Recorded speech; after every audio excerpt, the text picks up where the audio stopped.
Thank you, Dr. Ashfield. I did come here on Monday, and I was followed by a dark cloud. It's gone away, and it's a clear day. It's a beautiful day, and I'm looking forward to talking with you about some things close to my heart. I'm old school.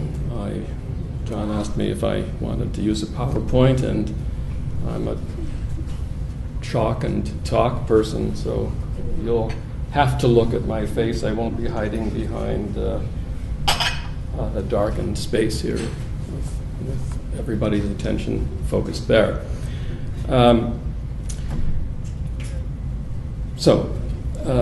This morning I'll be perhaps more formal than in the afternoon session. We'll hear some other speakers. We'll have a panel discussion, and in all events, hopefully many questions and answers so that this can become interactive.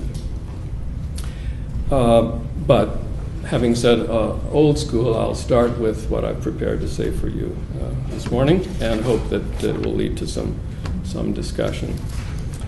By the way, I'm going to make a distinction between hard psychologists and soft psychologists. Hard psychologists being folks who are very much oriented to numbers and statistical studies. I appreciate all of that, but my clinical background has made me a rather soft psychologist, which is to say I probably want to appeal as much to feeling as I want to the mind, although, of course, the two can't be separated, can they?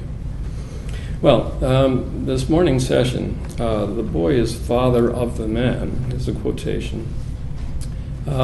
Most research on males has focused on how the expectations of manhood determine the course a boy's life will take and what boyhood should mean.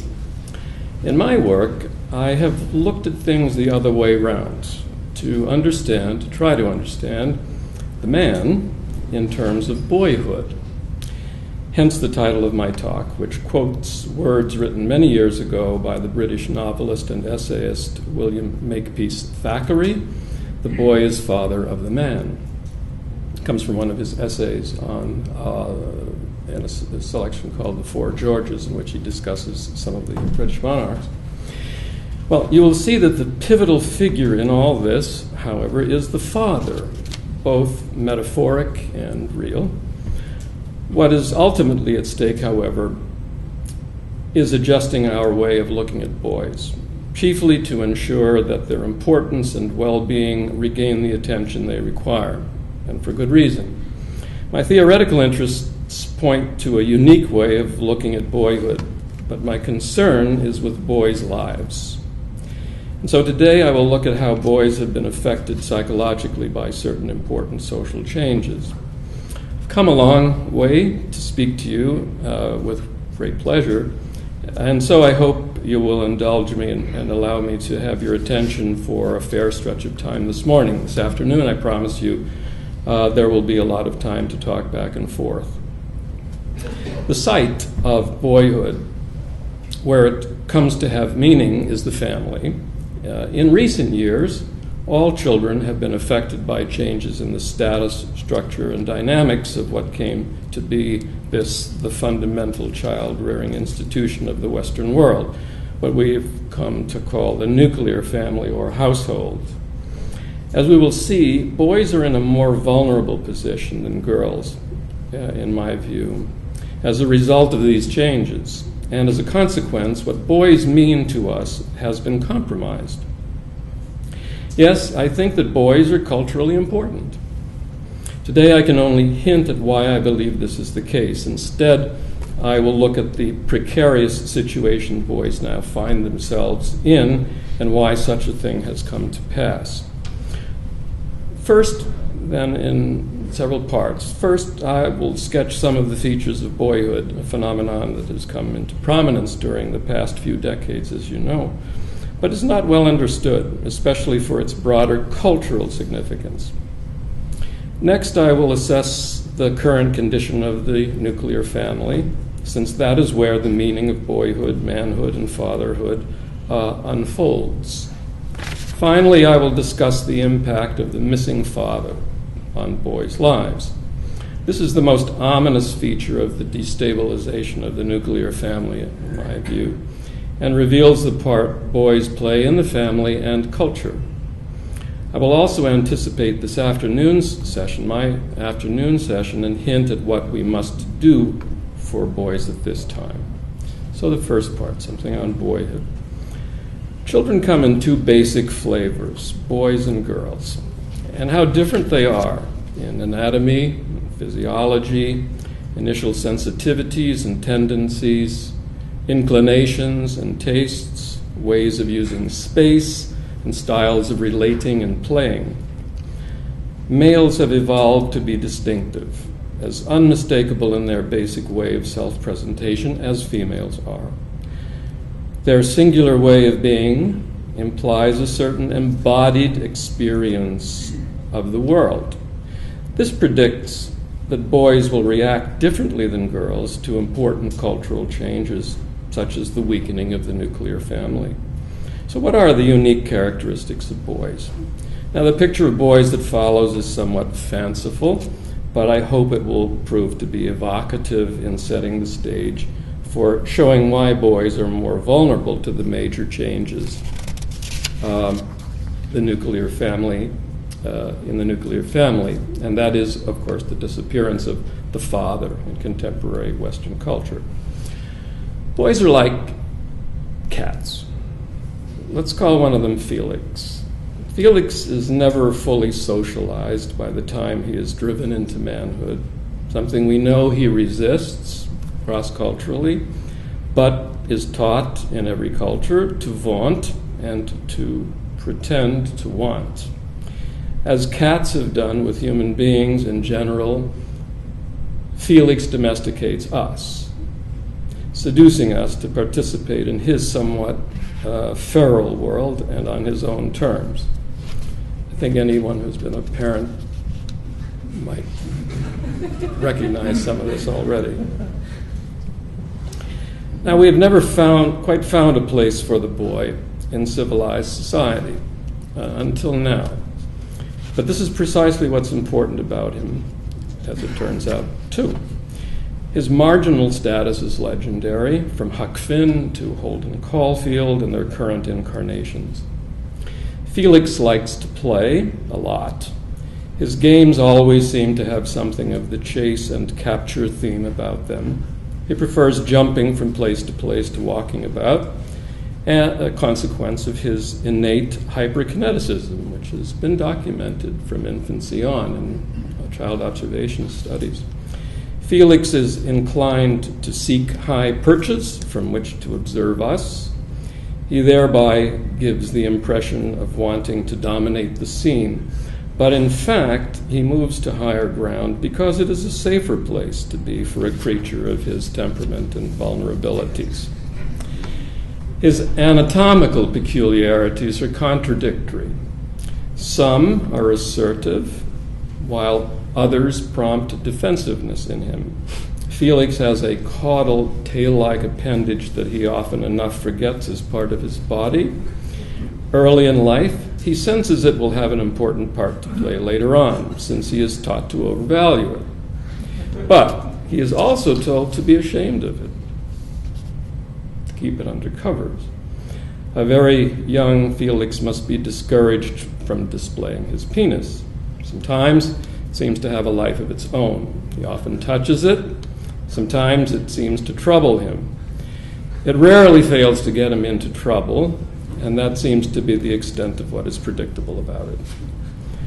Now, another part of his anatomy, however, prompts defensiveness. Like his eyes, his testes are really internal organs exposed to the elements and susceptible to painful injury. Being so equipped, Felix becomes mastered by what psychologists call compensation. This consequence of his anatomical distinctiveness has been vastly underappreciated, I think. What it means is that Felix tries to appear that nothing can hurt him. This is the compensatory move, defensive. Felix has tucked claws and soft paws. which feature better symbolizes his true nature? Neither, really. When he feels threatened, which seems to happen often, he displays his claws. But much of the time, it is only for bluff and show, and they are withdrawn as quickly as they were displayed and deployed. On the other hand, his wariness is more constant. Like a cat, Felix sleeps when he is understimulated, yet he is hypervigilant. He feigns boredom, but is always alert. Felix comes alive at night when everyone else is going to bed. And his inner alarm clock, and this is empirically certified, his inner alarm clock is set to go off about an hour later in the morning than the one found in girls, which has consequences for things that happen in classrooms, especially during the elementary school years. Felix has what owners of real felines know as cat attacks, during which, without warning, he runs about as if inspired by dreams of danger. He makes adventure where there is no need for it. This is because, like his body, his imagination is overactive. As a result, he is, one might say, compulsively creative, perhaps again compensating for his inability, in this case, to grow new life in his body. Sadly, this excess of interest and rapidly shifting attention from person to person, place to place, activity to activity, are often mistakenly read as lack of focus. Felix does not seem to take anything seriously except his play. He works at things playfully. He is fond of running, throwing, and chasing things. Later, we see this love of movement for its own sake in his passion for skateboarding, riding his bicycle at breakneck speed, making loud music, fiddling heatedly at video games. We are impotent to slow him down unless we drug him into insensibility. We will hear about the consequences of this intervention that has become more and more common in the presentation of Dr. Giardini in a few minutes. You usually cannot interest Felix in anything toward which his curiosity is not already inclined. Learning and squirming are not mutually exclusive for him, a feature not much appreciated in the formal classroom setting. Well, in their research findings, clinicians and social psychologists have confirmed the presence of these features in real boys. So, to move from caricature to character and personality, boys are different from girls from the start of life.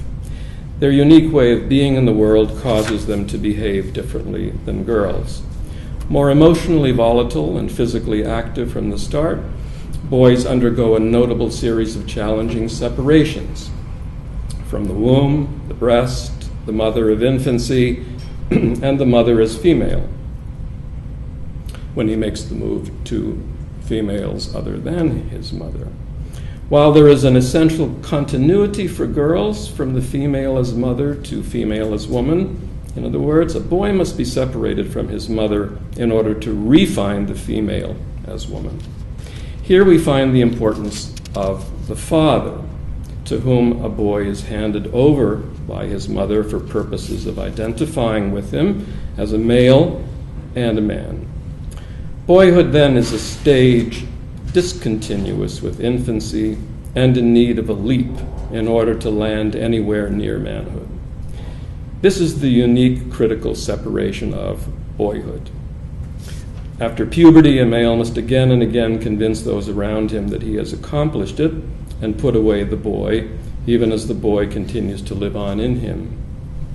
Here he is, then, the boy, intensely active, centrifugal, quite insecure, marginally social, hard to tame, defensive at the core in a compensatory way, acquainted more with disconnects than continuities, ludic, playful, inclined to the imaginary and fond of reverie, and allergic to manhood, what the American Fox indigenous